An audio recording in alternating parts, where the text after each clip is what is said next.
एक सवाल जो हर किसी ने कभी ना कभी सोचा है, मरने के बाद क्या होता है? क्या हमारी आत्मा बस खत्म हो जाती है या फिर कोई दूसरी दुनिया होती है? हाँ, ये सवाल सच में बहुत गहरा है। हिंदू शास्त्र कहते हैं कि इंसान के मरने के बाद सिर्फ उसका शरीर जाता है, आत्मा नहीं। आत्मा अजर और अमर होती है। बिल्कुल।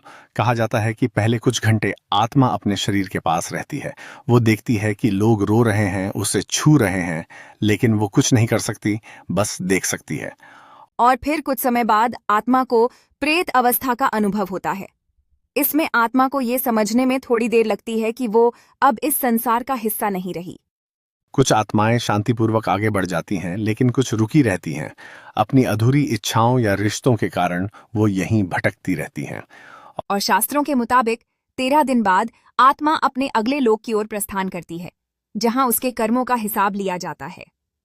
जी हाँ, अगर अच्छे कर्म हुए तो आत्मा को स्वर्ग या पुनर्जन्म मिलता है, लेकिन अगर बुरे कर्म हुए तो नरक या कठिन जीवन का पुनर्जन्म होता है। कुछ आत्माएं इस बीच रास्ता भटक जाती हैं।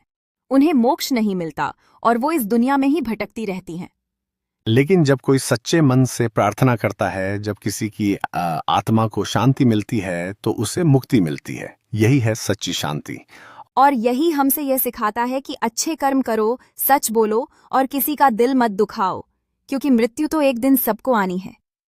पर मृत्यु के बाद की यात्रा सिर्फ हमारे कर्म तय करते हैं। सही कहा आपने। इसलिए हमें अपने जीवन को सच्चाई और अच्छाई से भरपूर बनाना चाहिए। बिल्कुल, यही वो रास्ता है जो हमें मोक्ष तक ले जाता है।